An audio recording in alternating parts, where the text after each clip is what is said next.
Todos acharam?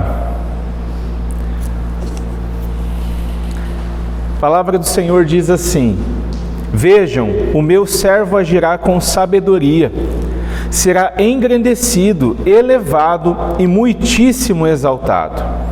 Assim como houve muitos que ficaram pasmados diante dele, sua aparência estava tão desfigurada que ele se tornou irreconhecível como homem. Não parecia um ser humano. De igual modo, ele aspergirá muitas nações, e reis calarão a boca por causa dele. Pois aquilo que não lhes foi dito verão, e o que não ouviram compreenderão. Quem creu em nossa mensagem? E a quem foi revelado o braço do Senhor? Ele cresceu diante dele como um broto tenro, e como uma raiz saída de uma terra seca. Ele não tinha qualquer beleza ou majestade que nos atraísse. Nada havia em sua aparência para que o desejássemos. Foi desprezado e rejeitado pelos homens, um homem de dores e experimentado no sofrimento. Como alguém de quem os homens escondem o rosto, foi desprezado, e nós não o tínhamos em estima. Certamente ele tomou sobre si as nossas enfermidades, e sobre si levou as nossas doenças. Contudo, nós o consideramos castigado por Deus atingido e afligido. Mas ele foi transpassado por causa das nossas transgressões, foi esmagado por causa das nossas iniquidades. O castigo que nos trouxe paz estava sobre ele, e pelas suas feridas fomos curados. Todos nós, tal como ovelhas, nos desviamos, cada um de nós se voltou para o seu próprio caminho, e o Senhor fez cair sobre ele a iniquidade de todos nós. Ele foi oprimido e atingido, e contudo não abriu a boca. Como um cordeiro foi levado para o matadouro, e como uma ovelha que diante dos seus tosqueadores fica calada, ele não abriu a boca. Com julgamento opressivo ele foi levado. E quem pode falar dos seus descendentes? Pois ele foi eliminado da terra dos viventes, por causa da transgressão do meu povo, ele foi golpeado.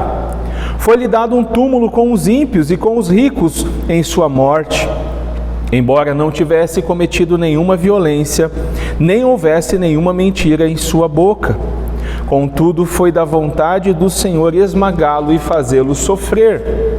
E embora o Senhor tenha feito da vida dele uma oferta pela culpa, ele verá a sua prole e prolongará os seus dias, e a vontade do Senhor prosperará em sua mão. Depois do sofrimento de sua alma, ele verá a luz e ficará satisfeito. Pelo seu conhecimento, meu servo justo justificará a muitos e levará a iniquidade deles. Por isso eu lhes darei uma porção entre os grandes, e ele dividirá os despojos com os fortes, porquanto ele derramou sua vida até a morte, e foi contado entre os transgressores, pois ele levou o pecado de muitos, e pelos transgressores intercedeu. Vamos orar? Deus e Pai de nosso Senhor Jesus Cristo, nós estamos, Senhor, diante da Tua Palavra. Ó Deus, abre os nossos olhos e o nosso coração, permita-nos entender, ó Deus, o Teu Evangelho nessa manhã. Ajude cada um dos meus irmãos, Senhor, a compreender e dê fé a cada um de nós para crer, ó Deus, nessa palavra. Que ela não volte para Ti vazia, mas que ela cumpra nessa manhã o propósito para o qual ela foi nos dada. Assim oramos em nome de Jesus. Amém. Hoje é um dia especial, domingo de Páscoa, dia da ressurreição de nosso Senhor Jesus Cristo dentre os mortos.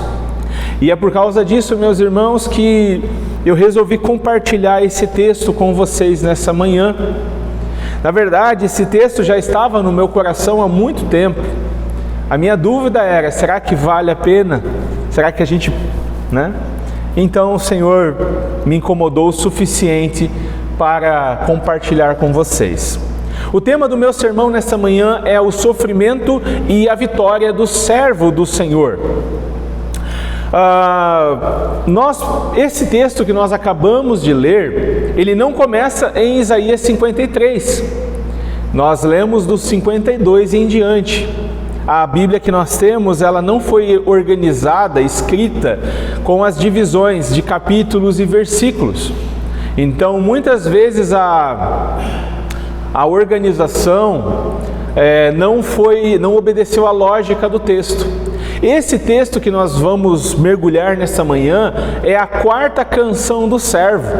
Então, Isaías vai registrar 4 canções do servo. A primeira delas, nós vamos ver, vai estar no capítulo 42, em seguida no capítulo 49, no capítulo 50 e agora no 52 e 53. Essa passagem, meus irmãos, ela começa com a vitória do Messias. Ela começa com o sucesso do Messias. Em seguida, ela apresenta para nós o sofrimento do Messias, o servo do Senhor. E o coração dessa passagem é a razão do sofrimento do servo do Senhor. Novamente ela volta para o sofrimento, descreve o sofrimento do servo do Senhor, mas ela termina de forma triunfal com a vitória do servo do Senhor. Então, antes de nós prosseguirmos, é importante entendermos quem é o servo do Senhor. Ao longo de muitos anos, alguns milênios, houve um debate de quem seria quem o profeta está falando. Alguns vão argumentar que o profeta está falando que o servo do Senhor aqui é o profeta. Outros vão dizer que o servo do Senhor é o povo de Israel, a nação santa, a nação escolhida. Mas vamos ao texto, vamos a Isaías 42, na primeira canção do servo. Isaías 42, verso 1 em diante. Volte um pouquinho. Alcança a água para mim. Essa é a primeira canção do servo, e preste muita atenção nos detalhes do que ela nos diz. Isaías 42, verso 1. Eis o meu servo, diz o Senhor, a quem sustento, o meu escolhido, em quem tenho prazer. Porém nele o meu espírito, e ele trará justiça às nações. Não gritará, nem clamará, nem erguerá a voz nas ruas, não quebrará o caniço rachado e não apagará o pavio fumegante. Com fidelidade fará justiça, não mostrará fraqueza, nem se deixará ferir, até que estabeleça a justiça na terra. Em sua lei as ilhas porão a sua esperança. É o que diz Deus, o Senhor, aquele que criou o céu e estendeu, que espalhou a terra e tudo o que dela procede, que dá o fôlego aos seus moradores e vida aos que andam nela. Eu, o Senhor, o chamei para a justiça, segurarei firme a sua mão. Eu o guardarei e farei de você um mediador para o povo e uma luz para os gentios, para abrir os olhos dos cegos, para libertar da prisão os cativos e para livrar do calabouço os que habitam na escuridão. Vamos agora para a segunda canção do servo, Isaías 49.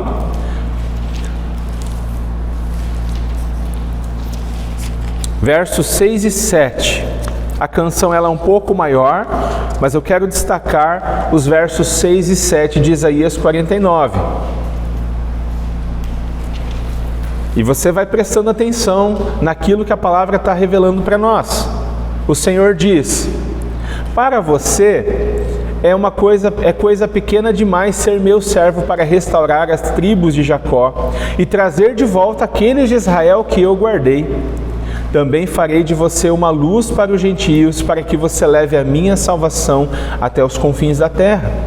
Assim diz o Senhor, o Redentor, o Santo de Israel, àquele que foi desprezado e detestado pela nação, ao servo de governantes.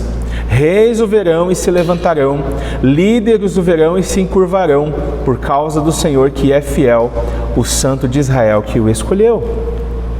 Agora vamos na terceira canção do servo de Deus, do servo do Senhor, Isaías, capítulo 50, verso 6. Perceba, a canção é um pouco maior, e na sua Bíblia vai estar escrito provavelmente o título, Canção do Servo. Veja o que diz em Isaías 50, verso 6. Nós temos aqui o retrato da obediência do servo do Senhor. Ofereci minhas costas àqueles que me batiam, meu rosto àqueles que arrancavam minha barba. Não escondi a face da zombaria e dos cuspes.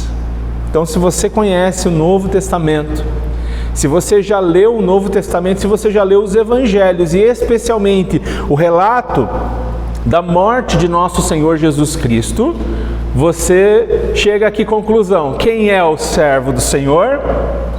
Jesus. Jesus.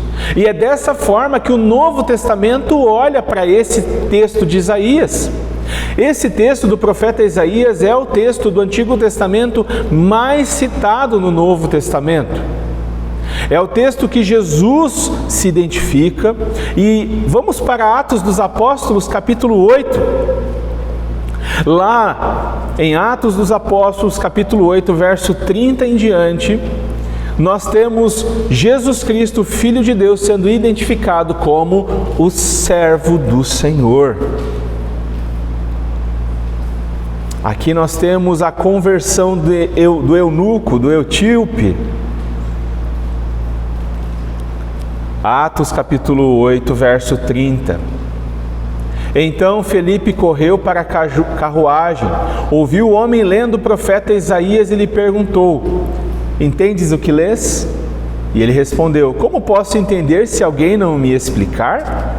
Assim convidou Felipe para subir e sentar-se ao seu lado. O eunuco estava lendo esta passagem: ele foi levado como ovelha para o matadouro, e como cordeiro mudo diante do tosqueador, ele não abriu a sua boca. Em sua humilhação foi privado de justiça. Quem pode falar dos seus descendentes? Pois a sua vida foi tirada da terra. Esse é o trecho de Isaías 53. O eunuco perguntou a Felipe: diga-me, por favor, de quem o profeta está falando? De si próprio ou de outra pessoa? Então Felipe, começando com aquela passagem da Escritura, anunciou-lhe as boas novas de Jesus Cristo, Filho de Deus. Meus irmãos, esse texto é sobre Jesus. A Bíblia toda é sobre Jesus. Em primeiro lugar, o texto ele é sobre o servo do Senhor. É o que nós temos do capítulo 52, verso 13 ao verso 15. A profecia diz que ele será exaltado. E embora ele seja exaltado, e embora ele tenha sucesso, a sua aparência causará espanto, vai chocar as pessoas, e mesmo assim a sua obra será estendida a todas as nações. 52, verso 13, o Senhor diz: vejam, o meu servo agirá com sabedoria, será engrandecido, elevado e muitíssimo exaltado. Jesus agirá com sabedoria, será engrandecido e elevado e muitíssimo exaltado. Ele agirá de acordo com a vontade de Deus, ele cumprirá o propósito de Deus, e é por causa disso ele será exaltado. Em todo o livro do profeta Isaías, apenas Deus é exaltado, apenas o Senhor é exaltado, mas agora o profeta, sendo boca de Deus, falando por meio do Senhor, diz que o servo do Senhor será muitíssimo exaltado. Ele está falando de Jesus, do nosso Senhor Jesus. E quando nós olhamos para o Novo Testamento, para os Evangelhos, os 4 Evangelhos, o que nós percebemos? O ministério de Jesus é um ministério de sucesso. O ministério de Jesus é um ministério que alcança muitas pessoas, multidões. Muitas pessoas vinham ouvir as palavras de Jesus, vinham ouvir as suas pregações, os seus ensinamentos. E não apenas isso, no seu estado de humilhação, em sua encarnação, Jesus cumpriu perfeitamente o plano de Deus. E então o Pai o exaltou sobre todas as coisas. É o que está em Filipenses capítulo 2. Em Filipenses capítulo 2 nós vemos que, embora sendo Deus, não considerou que o ser igual a Deus era algo que devia se apegar-se, mas esvaziou a si mesmo, vindo a se tornar servo, semelhante aos homens. E ele humilhou-se a si mesmo e foi obediente até a morte, morte de cruz.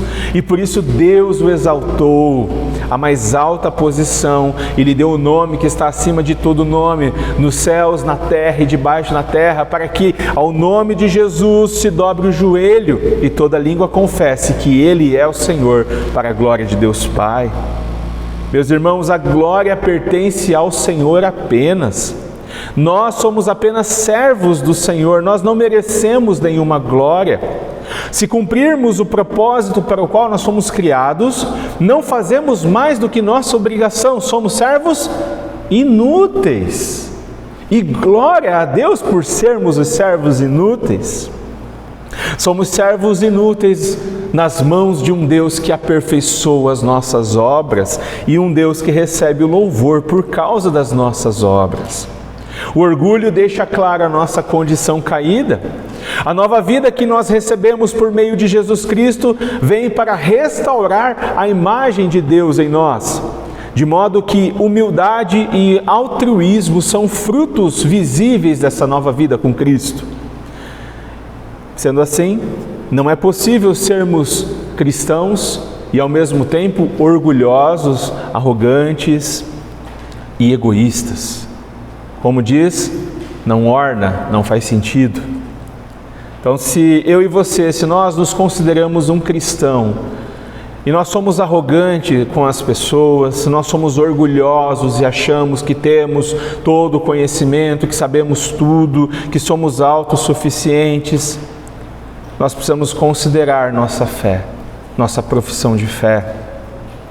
Nós precisamos avaliar se nós somos egoístas. E se chegarmos à conclusão de que, olha, nós ainda somos egoístas, ainda somos orgulhosos, ainda desejamos a glória que pertence somente a Cristo, nós devemos nessa manhã nos arrepender desse pecado, nós devemos abandonar esse pecado e reconhecer que toda glória, todo louvor pertence a Jesus Cristo somente, e somente Cristo pode transformar o nosso coração. Apesar de cumprir o propósito com êxito, a aparência do servo do Senhor frustra a expectativa de todo mundo. É o que nós vemos no verso 14 de Isaías 52. Assim como houve muitos que ficaram pasmados diante dele, sua aparência estava tão desfigurada que ele se tornou irreconhecível como homem, não parecia um ser humano.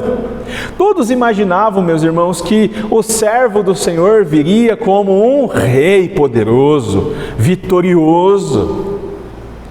Eles olhavam para o Messias prometido no Antigo Testamento e eles imaginavam alguém forte. Mas quando nós olhamos para o nosso Senhor Jesus Cristo, nós vemos que Ele não tinha a aparência de Deus. Quando você assiste um filme, né, Sarinha, Valentina, e você vê lá os deuses dos filmes, eles sempre são diferentes, não são? Eles são poderosos, eles têm uma coroa bonita, eles têm um cetro grande nas mãos. Mas Jesus não tinha nada disso. Jesus não tinha a aparência de Deus. Se nós estivéssemos diante de Jesus, nós olharíamos para Ele naquele momento e falaria: será mesmo que você é o Filho de Deus? Ele não tinha a aparência visível de Deus. Ele era um homem comum para os seus dias. Sabe aquele homem que se perde na multidão? Jesus se perdia na multidão, ele usava roupas comuns, roupas normais. Ele poderia usar uma estola, algo assim, sabe, suntuoso, reluzente, brilhante. E quando ele passasse pela rua, as pessoas ficariam olhando e admirando: olha, ali vem o Filho de Deus. Não. Jesus se misturava na multidão, tanto é que na noite em que ele é traído, é necessário que Judas identifique ele com um beijo, porque Jesus tinha uma cara comum, ele era comum, um homem comum, se fez um homem comum. E é por causa disso que as pessoas ficavam admiradas com Jesus. Nós enxergamos apenas o quê? A aparência. Mas o Deus Deus e Pai de nosso Senhor Jesus Cristo enxerga também o coração. Jesus nos enxerga como somos. As aparências enganam, e isso não é diferente com Cristo. Após ele pregar o Sermão do Monte lá em Mateus capítulo 7, o texto diz que as multidões ficaram maravilhadas com o seu ensino. As multidões ficaram pasmadas diante daquilo que elas ouviram Jesus dizer, porque ele ensinava como alguém que tinha autoridade. Jesus não ensinava como os rabinos, Jesus ensinava como o próprio Deus. A palavra de Jesus era uma palavra de autoridade. E em muitos momentos, quando nós olhamos nos evangelhos, os homens ficam de boca aberta diante de Jesus, tamanha admiração, porque a pregação de Jesus era uma pregação poderosa. Os milagres que Jesus fazia eram coisas que somente Deus poderia fazer. Parar o vento e a tempestade, ressuscitar mortos, transformar água em vinho, curar leprosos, perdoar pecados, expulsar demônios. Os evangelhos são recheados desses episódios. Ao olharmos com atenção para o relato da crucificação de Jesus, veremos que a sua aparência fica irreconhecível. Ele apanhou demais, ele apanhou muito. Se você já viu uma pessoa que levou uma surra, principalmente no rosto, o rosto de uma pessoa que apanha fica desfigurado, deformado, você não consegue reconhecer. Jesus apanhou muito, muito, muito.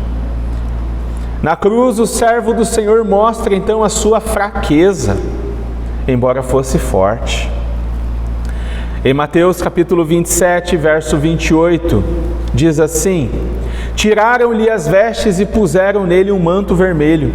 Fizeram uma coroa de espinhos e a colocaram em sua cabeça.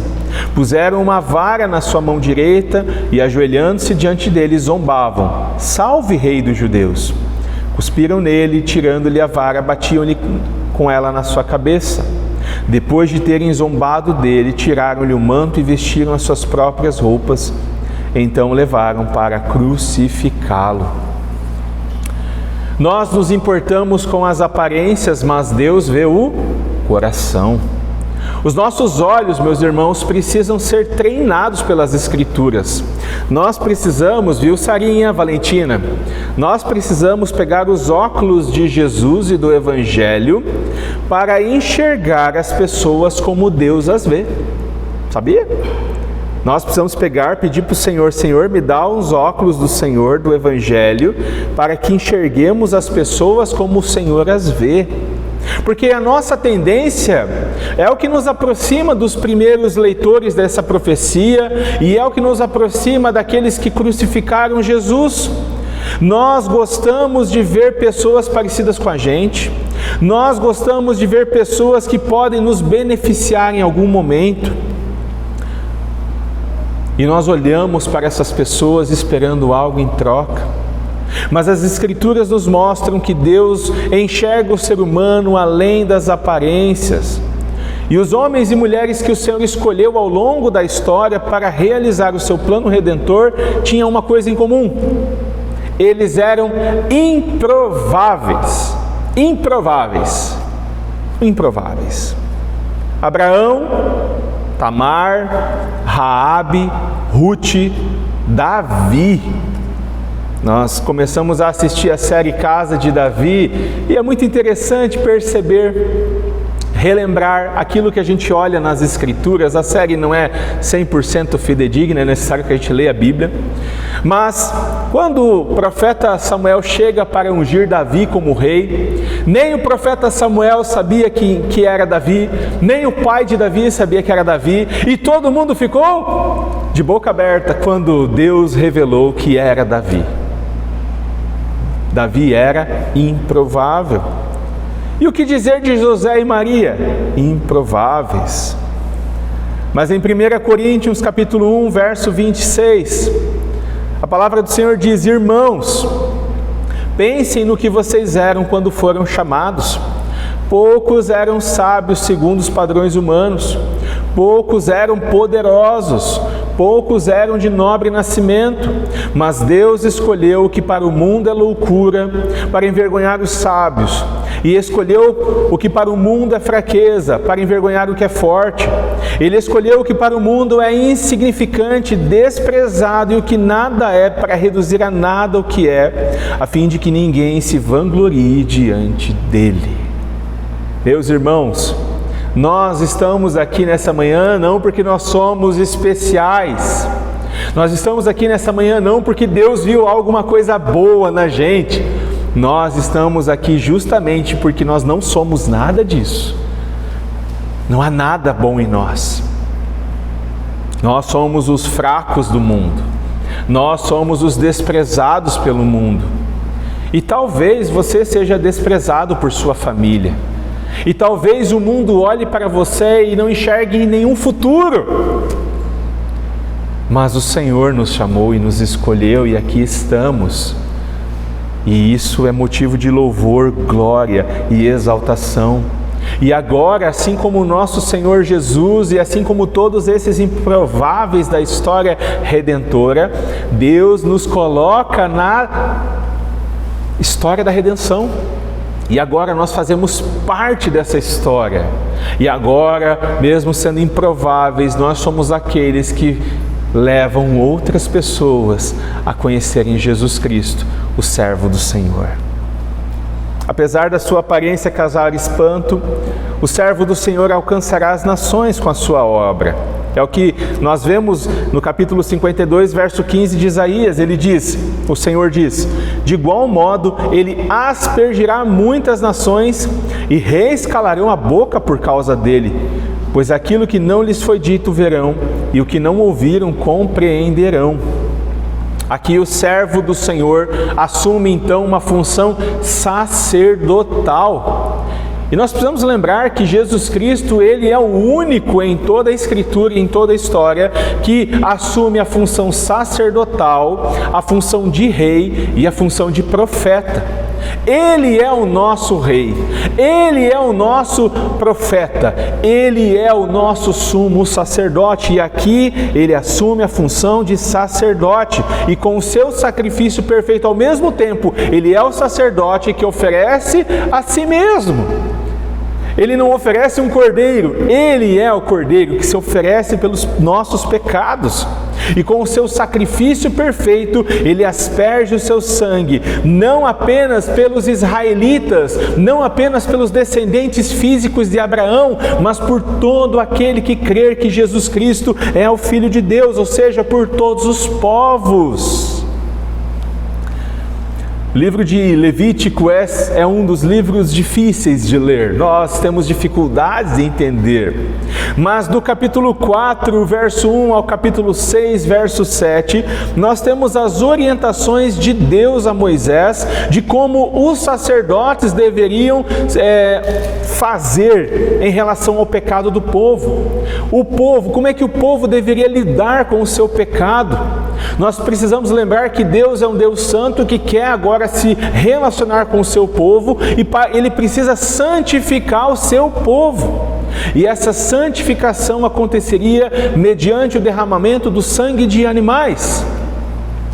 Os sacrifícios deveriam ser feitos por pecados conhecidos e até mesmo por pecados cometidos na ignorância. Um animal deveria morrer no lugar do pecador, e o seu sangue, então, o sangue do animal seria aspergido para a purificação do pecado, para a remoção da culpa do pecador. O pecador reconhecia o seu pecado, confessava o seu pecado, colocava as mãos naquele animal e transferia para aquele animal o seu pecado, a sua culpa. E por fim, o animal era sacrificado pelo sacerdote.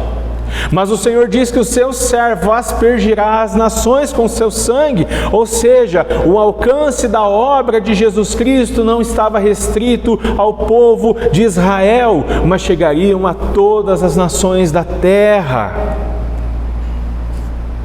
Em Cristo Jesus, gentios e judeus recebem o Espírito Santo e a promessa de vida eterna. E aqui nós temos no final aqui a inversão também da profecia de Isaías 6. Quando as pessoas, o Senhor diz ao profeta, você vai pregar, as pessoas não vão crer. Você vai pregar e as pessoas não vão ouvir. Elas não vão ver. Ou seja, elas não entenderiam a mensagem do profeta Isaías, mas o servo do Senhor será ouvido, será entendido, e as pessoas crerão. É o que Paulo vai dizer em Romanos capítulo 15, verso 21. Hão de vê-los aqueles que não tinham ouvido falar dele, e o entenderão aqueles que não o haviam escutado.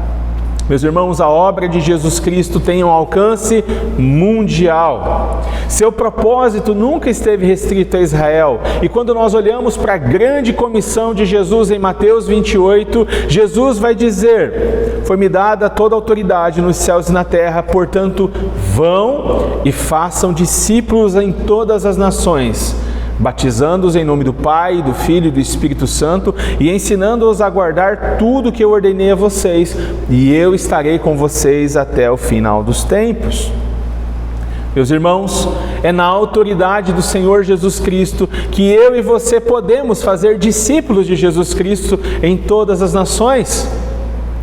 Nós não precisamos ir para a Índia, China, nós podemos fazer aqui também. Mas talvez o Senhor está te chamando para outro lugar. Perceba, não é a nossa autoridade, não é no nosso poder que nós fazemos discípulo, é na autoridade e no poder de Jesus Cristo em nós. Nós fomos revestidos dessa autoridade e desse poder. Mas a pergunta que eu faço para mim e para você nessa manhã é: será que eu e você somos discípulos de Jesus Cristo? Ou será que eu e você somos um consumidor de igreja? Será que eu e você somos discípulos de Jesus Cristo? Ou será que eu e você somos o cliente da igreja? Nós precisamos avaliar a forma que nós estamos vivendo nesse mundo, porque é avaliando a forma que nós vivemos nesse mundo que nós descobrimos se nós somos um discípulo ou um cliente. Jesus vai dizer em João 14,15: se vocês me amam, obedecerão aos meus mandamentos. E o texto da grande comissão em Mateus 28 também é mandamento de Jesus. E se nós o amarmos, nós obedeceremos aos seus mandamentos. Quando nós não obedecemos aos mandamentos de Jesus, nós deixamos claro que nós não o amamos corretamente. E como fazemos então para aumentar o amor que nós temos por Jesus? Como é que nós corrigimos o nosso amor por Jesus? Porque talvez você vai falar assim: não, mas eu amo Jesus. Mas talvez o seu amor não é um amor correto. Nós podemos aumentar o nosso amor por Jesus por meio da Escritura, porque é na Escritura que nós temos a revelação de Jesus a nós. É na Escritura que nós conhecemos o amor de Deus, é na Escritura que nós conhecemos o nosso pecado, e é na Escritura que nós vemos o perdão oferecido e dado a todo que crê em Jesus. E quanto maior o nosso pecado, maior o nosso amor. Quanto maior o nosso pecado, maior o perdão que recebemos e, consequentemente, o amor que nós dedicamos ao Senhor. Agora vamos descobrir um pouco mais sobre o servo do Senhor. E aqui nós temos um dos textos mais importantes da Escritura, porque ele revela que nós também o desprezamos. Nós desprezamos. Em segundo lugar, nós rejeitamos o Messias, o Senhor Jesus. Todos nós, em algum momento, fizemos isso, não foram apenas os judeus. Por que que nós o desprezamos? Por causa da nossa cegueira espiritual. Nós o rejeitamos porque o Filho de Deus não atendeu às nossas expectativas. No final das contas, nós o rejeitamos porque nós amamos a nós mesmos muito mais do que a Jesus e não nos importamos com Ele. No capítulo 53 de Isaías, verso 1, o profeta se une a todos os demais profetas e pergunta: quem creu em nossa pregação? A quem foi revelado o braço do Senhor? E para entendermos essa pergunta, nós precisamos lembrar que lá no capítulo 6, o Senhor tinha dito a Isaías: vai e diga a este povo, estejam sempre ouvindo, mas nunca entendam, estejam sempre vendo e jamais percebam. Torne insensível o coração deste povo, torne surdos os seus ouvidos e feche os seus olhos, que eles não vejam com os olhos, não ouçam com os ouvidos e não entendam com o coração, para que não se convertam e sejam curados. O profeta Isaías, meus irmãos, foi comissionado a pregar para um povo que não daria ouvidos à voz do Senhor. Ele foi enviado para um povo que estava espiritualmente cego. E o mesmo acontece com o nosso Senhor Jesus Cristo. Veja o que está, abra comigo em João capítulo 12, verso 37.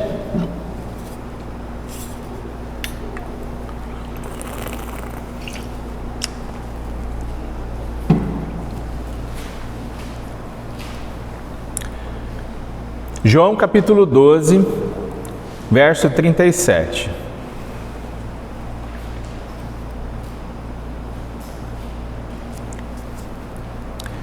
Mesmo depois que Jesus fez todos aqueles sinais milagrosos, não creram nele. Isso aconteceu para se cumprir a palavra do profeta Isaías, que disse: Senhor, quem creu em nossa mensagem, a quem foi revelado o braço do Senhor? Por essa razão eles não podiam crer, porque, como disse Isaías no outro lugar, cegou os seus olhos e endureceu-lhes o coração, para que não vejam com os olhos, não entendam com o coração, nem se convertam, e eu os cure. Isaías disse isso porque viu a glória de Jesus e falou sobre ele. O pecado, meus irmãos, cegou os nossos olhos para ver quem é Jesus. E é por isso que os profetas do Antigo Testamento não tiveram sucesso de acordo com os padrões desse mundo. E quando nós olhamos para o Novo Testamento, nós vemos que o padrão se repete. E é por isso que o mundo rejeita então o Filho de Deus, e nós o rejeitamos. É necessário uma ação de Deus, uma intervenção divina, para que os homens venham ver e ouvir, venham ver quem é Jesus e venham reconhecer que Ele é o Filho de Deus. Em Atos capítulo 16, nós vemos que o Senhor teve que abrir os olhos de Lídia, o coração de Lídia, para que, ouvindo a pregação do Evangelho de Jesus Cristo por meio de Paulo, ela viesse a crer em Deus. Sem a intervenção de Deus no coração do homem, é impossível que o homem veja quem é Jesus. É impossível que o homem se renda a Jesus. Há necessidade dessa intervenção.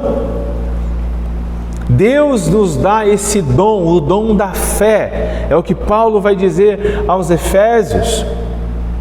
Em João capítulo 1, verso 11, a palavra do Senhor diz: veio para o que era seu, mas os seus não o receberam. Quem? Os judeus. Contudo, tanto aos que receberam, aos que creram em seu nome, judeus e gentios, deu-lhes o direito de se tornarem filhos de Deus, os quais não nasceram da carne, nem do sangue, e nem da vontade humana, mas nasceram de Deus. Há necessidade de nascer de novo, de receber um novo coração, para saber verdadeiramente quem é Jesus e o amá-lo profundamente e o obedecê-lo como ele merece.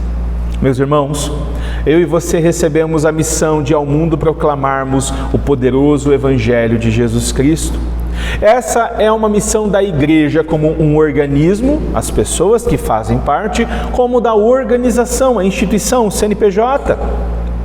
E muitas vezes o nosso ministério vai ser parecido com o ministério de Isaías, ou seja, nós vamos falar e não vamos ter resposta nenhuma. Alguns pais, algumas mães se cansam de tanto pregar para os seus filhos e eles não se convertem. E se frustram e pensam que o poder está em suas mãos e falam: nossa, eu falo, e ele não se converte. Entenda, o seu filho não vai se converter na força do seu braço. Vai ser por meio do agir poderoso de Deus no coração dele. Isso não significa que devemos deixar de pregar às pessoas que não querem ouvir. Não, nós precisamos pregar, sabendo que muitas vezes a nossa pregação não terá fruto nenhum.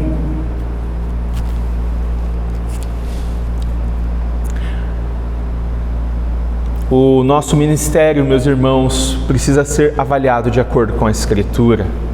A mensagem que nós pregamos é fiel, isso como organização e como organismo. Quando nós anunciamos o Evangelho e as pessoas rejeitam, nós falamos toda a verdade? Se nós falamos toda a verdade, nós podemos ficar tranquilos. Deus é quem vai converter os seus. Não falei toda a verdade. Então há necessidade de completar e falar toda a verdade. É Deus quem acrescenta os que vão sendo salvos. É Deus quem dá o crescimento à sua igreja. E talvez hoje você veio aqui nessa manhã, nesse culto de Páscoa, mas você ainda não é um cristão verdadeiro. Aproveite a oportunidade que o Senhor te dá nesse dia, nessa manhã. Não deixe para ouvir a voz do Senhor no final da sua vida. Talvez você não tenha tempo. Não dê o resto da sua vida ao Senhor, Sarinha. Não dê o resto da sua vida ao Senhor, Valentina. Se arrependa dos seus pecados. Creia no Senhor Jesus Cristo. Ele é o caminho, Ele é a verdade, Ele é a vida. E a minha oração é que os olhos de cada um de nós estejam abertos, os nossos ouvidos atentos e o nosso coração venha a queimar com aquilo que nós estamos vendo e ouvindo. Nós rejeitamos e desprezamos também porque Jesus não atendeu às expectativas, às nossas expectativas. Isaías 53, 2. E ele cresceu diante dele como um broto tenro e como uma raiz saída de uma terra seca. Ele não tinha qualquer beleza ou majestade que nos atraísse, nada havia em sua aparência para o desejar. O servo do Senhor não tem uma origem promissora. E nos evangelhos percebemos que os discípulos, os religiosos e a população como um todo tinham uma expectativa equivocada sobre o Messias. Em Isaías, capítulo 11, verso 1, diz que um ramo surgirá do tronco de Jessé e das suas raízes brotará um renovo. Então é por isso que os judeus pensavam que o Messias seria um rei como Davi. E você que já leu as histórias do rei Davi, você sabe que ele foi o maior de todos os reis. Não há um rei como o rei Davi na Bíblia. Não há, somente Jesus. Mas eles pensavam isso, que Jesus viria como um rei, montado num cavalo, com uma espada grande, derrotando seus inimigos. É interessante perceber, quando nós avaliamos as genealogias de Jesus, nós percebemos que tanto por parte de José, o pai adotivo de Jesus, quanto por parte de Maria, sua mãe, Jesus é descendente de Davi. Ele é o descendente de Davi. José é da linhagem de Salomão, filho de Davi. Maria é da linhagem de Natã, filho de Davi. Os judeus queriam que o Messias derrotasse o Império Romano e libertasse o povo de Israel. Mas Jesus não veio para libertar o Israel do Império Romano. Jesus veio para libertar todos nós do império do pecado, do reino da morte, da escravidão de Satanás. A libertação que Jesus trouxe não era política, é espiritual. Dessa forma, Jesus frustrou a expectativa de muita gente. Como diz o Bibo, Jesus derrubou o sorvete de todo mundo no chão. Seu sorvete já caiu no chão, Sarinha? Não? Que bom. E o seu, Valentina, já caiu seu sorvete no chão? Não? Mas o bolo eu acho que já, né? Aquele bolo, pouco manteiga com queijo, ele cai no chão. Deus faz isso, Ele frustra muitas vezes as nossas expectativas erradas. Em João, nós vemos que nem mesmo os irmãos de Jesus criam nele naquela altura do campeonato. Em João capítulo 6, verso 14 e 15, diz que após multiplicar pães e peixes, uma multidão queria fazer de Jesus um rei. E é claro que Jesus não permitiu essa loucura, porque ele é rei, mas o seu reino não é desse mundo. Logo adiante, alguns versículos adiante, lá no versículo 41 até o 66, nós vemos a murmuração dos judeus contra Jesus, e nós vemos que no final, até mesmo alguns discípulos o abandonaram naquele momento. Ou seja, as expectativas deles foram frustradas. Eles achavam que o discurso de Jesus era duro demais. Mas é nesse contexto que Pedro confessa a Jesus. E mesmo com sua visão embaçada, ele reconhece que Jesus é o Filho de Deus, o Messias. Meus irmãos, nós precisamos das lentes do Evangelho para entender quem é Jesus e o seu plano redentor. Sem as lentes do Evangelho, nós somos facilmente atraídos pelo falso Evangelho. Sem as lentes corretas, nós somos facilmente atraídos por um falso Jesus. Alguns de nós fomos envolvidos por um falso Evangelho e um falso Jesus. Mas quando colocamos as lentes do Evangelho, nós tivemos uma visão clara e nos alegramos em ver Jesus como nosso Rei. Além de não atender nossas expectativas, nós desprezamos a Jesus porque no fim das contas não o amamos, não nos importamos com Ele. Verso 3 de Isaías 53: foi desprezado e rejeitado pelos homens, um homem de dores, experimentado no sofrimento. Como alguém de quem os homens escondem o rosto, foi desprezado e não o tínhamos em estima. Meus irmãos, foi necessário que o servo do Senhor fosse desprezado.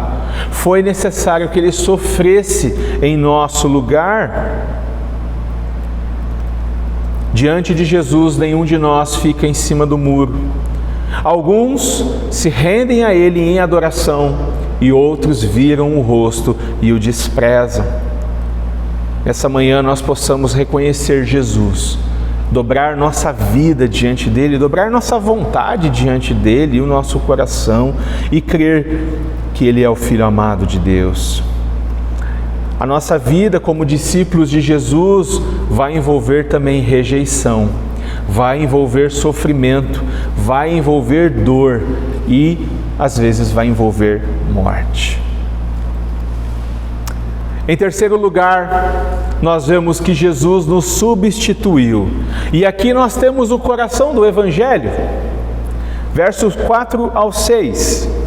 Certamente Ele tomou sobre si as nossas enfermidades e sobre si levou as nossas doenças, contudo nós o consideramos castigado por Deus atingido e afligido.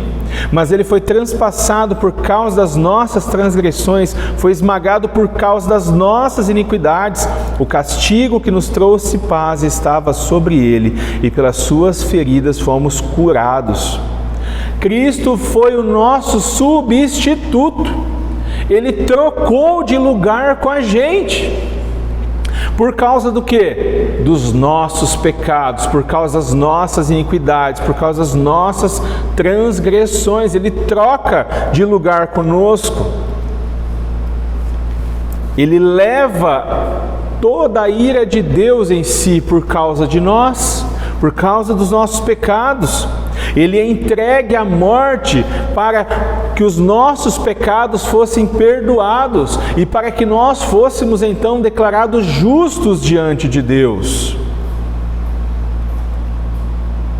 E Ele precisou morrer porque nós nos desviamos. Lá no jardim do Éden, nós nos desviamos, é o que o profeta vai dizer: todos nós como ovelhas nos desviamos, cada um de nós se voltou para o seu próprio caminho, e o Senhor fez cair sobre Ele a iniquidade de todos nós. Ele foi oprimido e afligido, e contudo não abriu a sua boca. Como um cordeiro foi levado para o matador, e como uma ovelha que diante dos seus tosqueadores fica calada, Ele não abriu a boca. Com um julgamento opressivo Ele foi levado. E quem pode falar dos seus descendentes? ele foi eliminado da terra dos viventes. Por causa da transgressão do meu povo, ele foi golpeado. Perceba que nós somos ovelhas, mas Cristo também é a ovelha. Nós nos desviamos, nós nos perdemos. Uma ovelha precisa do pastor, ela precisa de um pastor, e ela precisa de outras ovelhas e de um pastor que as guie. Mas nós, em Adão, todos nós nos desviamos, em Adão todos nós caímos, nós pecamos. Mas Cristo, o Cordeiro de Deus que tira o pecado do mundo, assume o nosso lugar, justamente porque eu e você não podemos salvar a nós mesmos. Verso 9, Ele foi o nosso substituto, Ele morreu em nosso lugar, mesmo sem ter cometido nenhum pecado. Foi-lhe dado um túmulo com os ímpios e com os ricos em sua morte, embora não tivesse cometido nenhuma violência, nem houvesse nenhuma mentira em sua boca. Nós olhamos para esse texto e nós pensamos, nossa, Jesus foi realmente enterrado com os ricos. Ele foi colocado na sepultura de José de Arimateia, um homem rico. José de Arimateia era rico. Mas você já leu a sua Bíblia? E quando a Bíblia fala sobre homens ricos, como é que a Bíblia retrata homens ricos? Desonestos, opressores, corruptos. Ou seja, ser enterrado com os ricos não era uma coisa boa. Ser enterrado com os ricos era um insulto para Jesus Cristo. Mas mesmo assim ele não ousou abrir sua boca. Meus irmãos, não existe nenhum outro modo de chegarmos a Cristo. Aliás, de chegarmos a Deus sem Cristo. Somente por meio da vida, morte e ressurreição de Jesus Cristo, nós podemos chegar até Deus, nós podemos ter vida eterna. Os nossos esforços não são suficientes, nós podemos fazer muitas boas obras, mas elas não são suficientes para sermos aceitos por Deus. É necessário a morte de um inocente no lugar de pecadores, e Cristo morreu em nosso lugar. Cristo morreu por pecadores como eu e você. Por gente boa, nós poderíamos morrer. Eu tenho certeza que o Júnior morreria pela Valentina. Né, Júnior? Você morreria por ela. Mas talvez o Júnior não morreria por mim. E nós somos amigos. Provavelmente o Fernando morreria pela Luana, mas talvez o Fernando não morresse pelo seu Teodoro. Ele é sogro. Nenhum de nós morreríamos por um ladrão, um assassino, um abusador. Nós não morreríamos, mas Jesus morreu por nós. Abra comigo Hebreus capítulo 9, verso 27.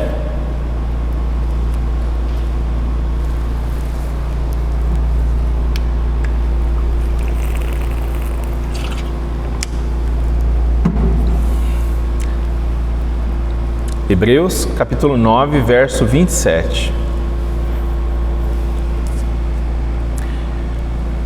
Da mesma forma como o homem está destinado a morrer uma só vez, e depois disso enfrentar o juízo, assim também Cristo foi oferecido em sacrifício uma única vez para tirar os pecados de muitos, e aparecerá uma segunda vez, não para tirar o pecado, mas para trazer salvação aos que o aguardam.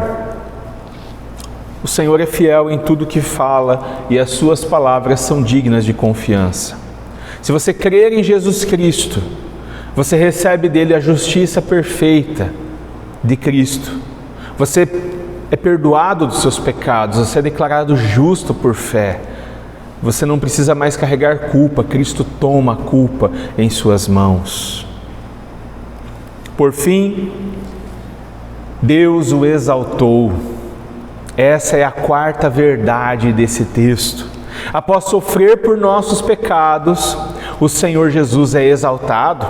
Após sofrer em nosso lugar, o servo do Senhor será engrandecido e terá vitória, e ele verá o fruto do seu duro trabalho.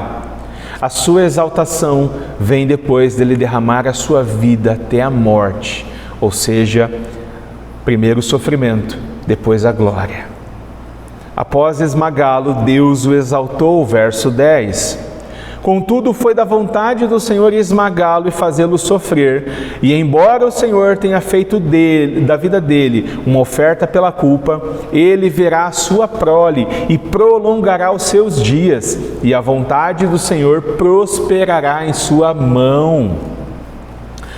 A morte de Jesus não é um acidente.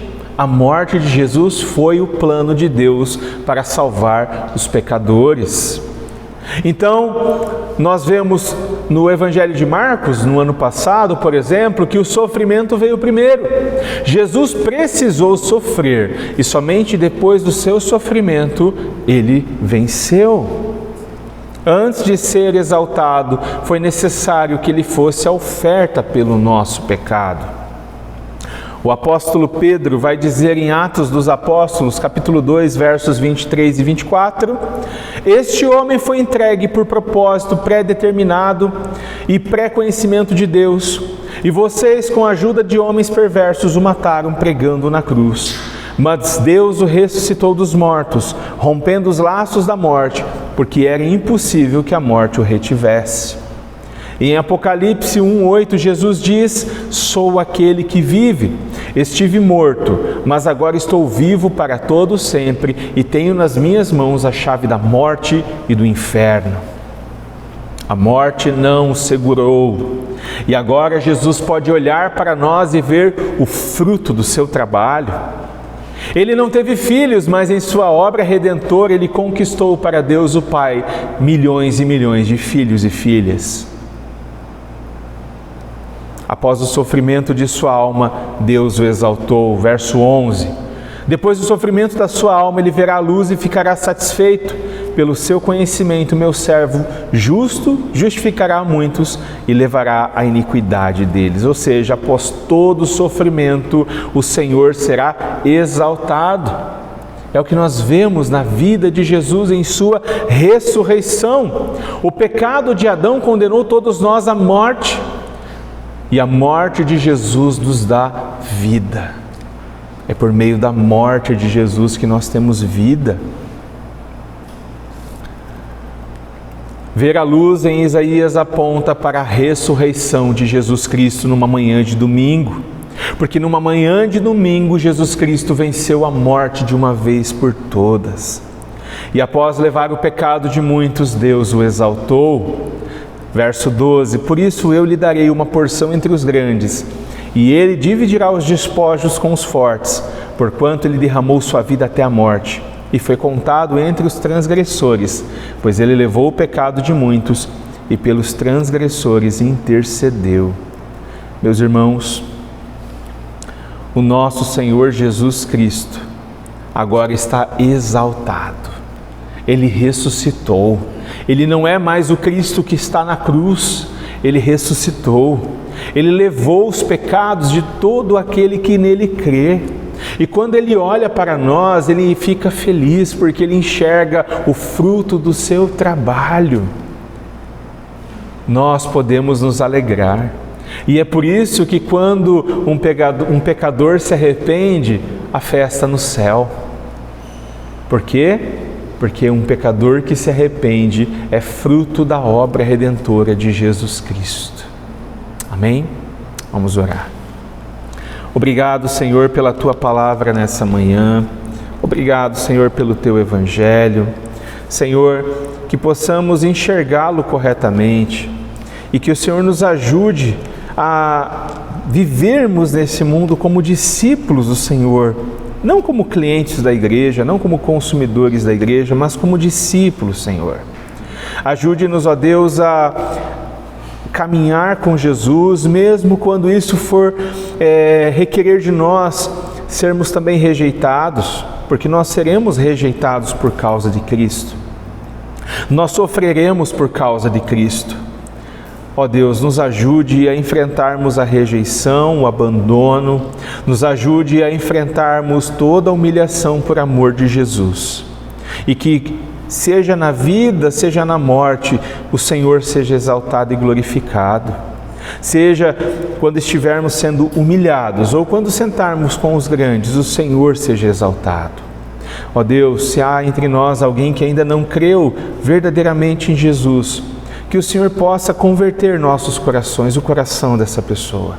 Que o Senhor possa fazer nascer de novo. Essa é a nossa oração. Senhor, nos ajude também a pregarmos o Evangelho aos nossos amigos e familiares. Nos ajude, Senhor, mesmo que isso não tenha nenhum resultado. Ajude-nos, ó Deus, a entendermos que o poder de salvar não está em nossas mãos, mas está nas Tuas mãos. Mas que o Senhor nos dê poder e coragem para anunciarmos a Sua vida, morte e ressurreição, a proclamarmos que Jesus é Senhor para a glória de Deus o Pai. Assim que nós oramos, em nome de Jesus. Amém. Amém. Pode se colocar de pé, nós vamos cantar mais um louvor.